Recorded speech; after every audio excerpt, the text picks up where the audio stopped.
Chapter 4. The first pageant rehearsal was usually about as much fun as a 3-hour ride on the school bus and just as noisy and crowded. This rehearsal, though, was different. Everybody shut up and settled down right away for fear of missing something awful that the Herdmans might do. They got there 10 minutes late, sliding into the room like a bunch of outlaws about to shoot up a saloon. When Leroy passed Charlie, he knuckled him behind the ear, and one little primary girl yelled as Gladys went by.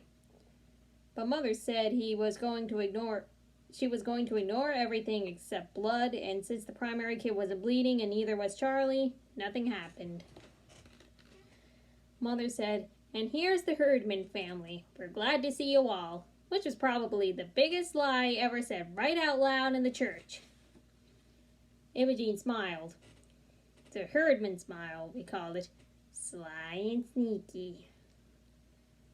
And there they sat, the closest thing to the two criminals that we knew about.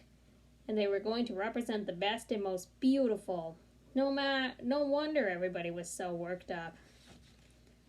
Mother started to separate everyone into angels and shepherds and guests at the end, but right away she ran into trouble. "Where are the shepherds?" Leroy Herdman wanted to know.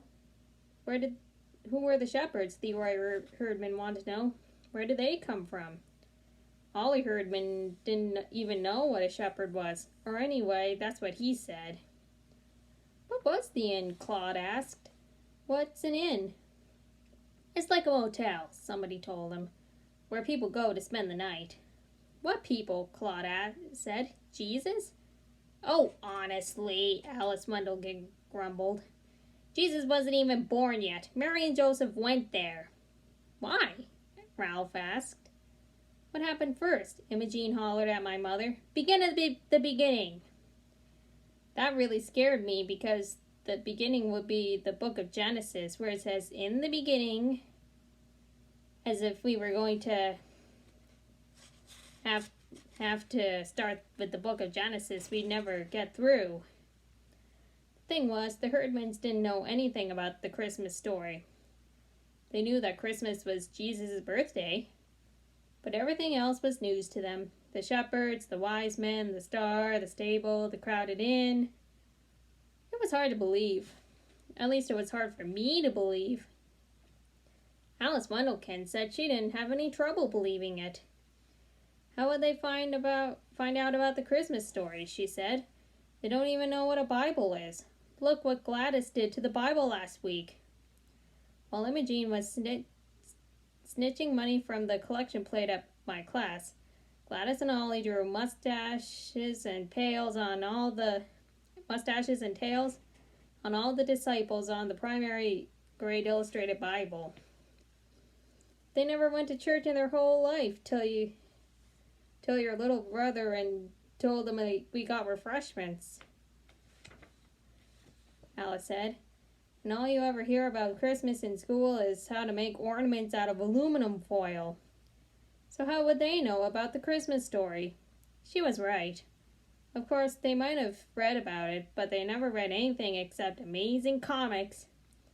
And they might have heard about it on TV, except that Ralph paid 65 cents for their TV at a garage sale.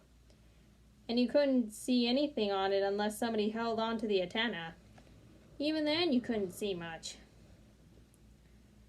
The only other way for them to hear about the Christmas story was from their parents, and I guess Mr. Herdman never got around to it before he climbed on the railroad train.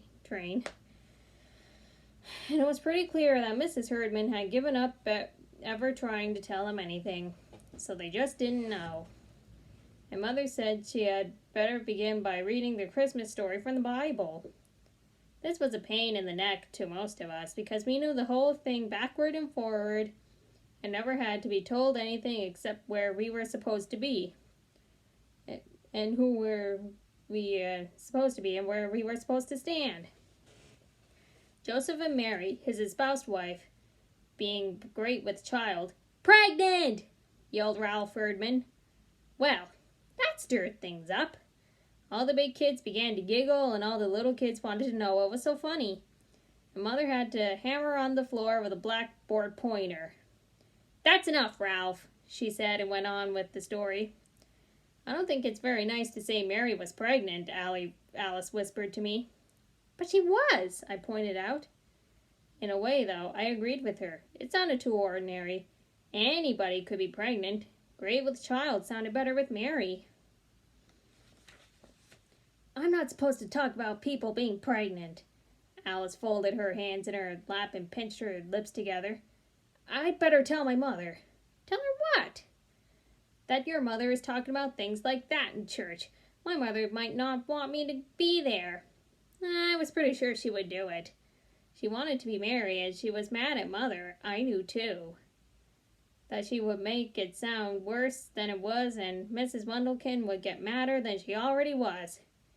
Mrs. Bundlekin didn't even want cats to have kittens or birds to lay eggs, and she wouldn't let Alice play with anybody who had 2 rabbits. But there wasn't much I could do about it, except pinch Alice, which I did. She yelped, and Mother separated us and made me sit beside Imogene Herdman and sent Alice to sit in the middle of the baby angels.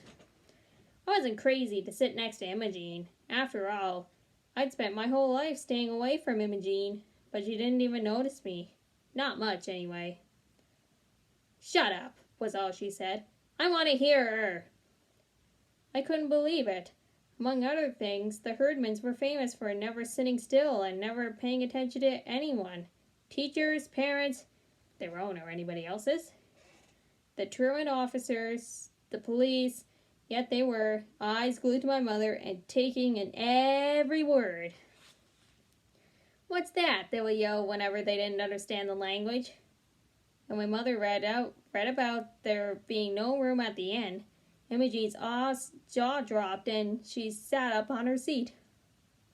"My God," she said, "not even for Jesus?" I saw Alice purse her lips together. I knew that was something else Mrs. Bundlekin would hear about. Swearing in the church. "Well, now, after all," Mother explained, "nobody knew the baby was going to turn out to be Jesus." "You said Mary knew," Ralph said. "Why didn't she tell them?" "I would have told them," Imogene put in. "Boy, would I have told them. What was the matter with Joseph that he didn't tell him?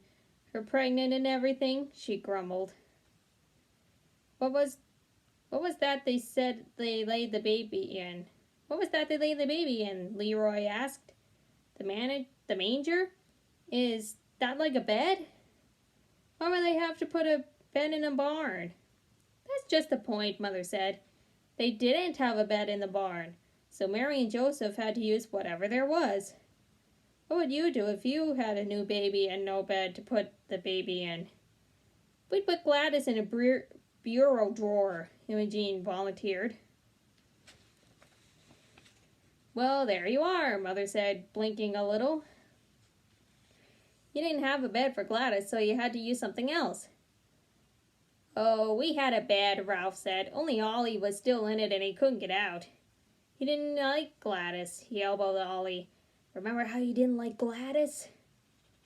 I thought that was pretty smart of Ollie, not to like Gladys right off the bat. "Anyway," Mother said, "Mary and Joseph used the manger.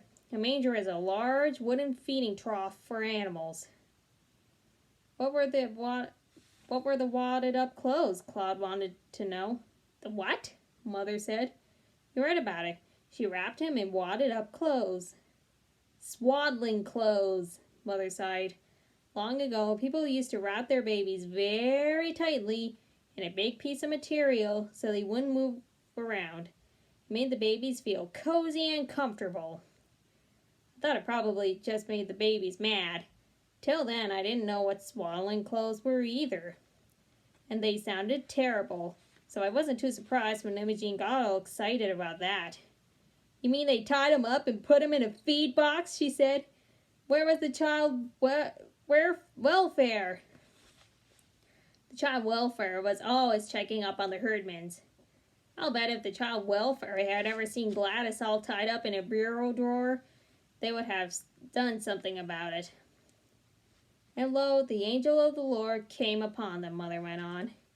"And the glory of the Lord shone about shone around about them and yelled, and Shazam! Gladys yelled, flinging her arms out and smacking the kid next to her. What? Mother said. Mother never read Amazing Comics. Out of the black night with horrible vengeance, the mighty Marvel. I don't know what you're talking about, Gladys, Mother said. This is the angel of the Lord who comes to the shepherds in the fields and out of nowhere, right? Gladys said. In the black night, right? Well, Mother looked unhappy. In a way. So Gladys sat back down, looking very satisfied, as if this was the least one part of the Christmas story that made sense to her.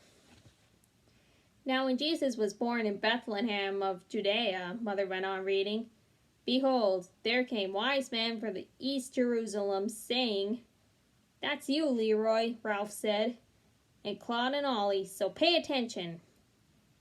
What is that? What does it mean, wise men? Ollie wanted to know. Were they like school teachers? No, dumbbell, Claude said. It means like President of the United States. Mother looked surprised and a little pleased, like she did when Charlie finally learned the times table up to 5. Why, that's very close, Claude, she said. Actually, they were kings. Well, it's about time, Imogen muttered. Maybe they'll tell the innkeeper where to get off and get the baby out of the barn. They saw the young child with Mary, his mother, and fell down and worshipped him, and presented unto him gifts, gold and frankincense and myrrh. What's that stuff? Leroy wanted to know. Precious oils, Mother said, and fragrant raisins.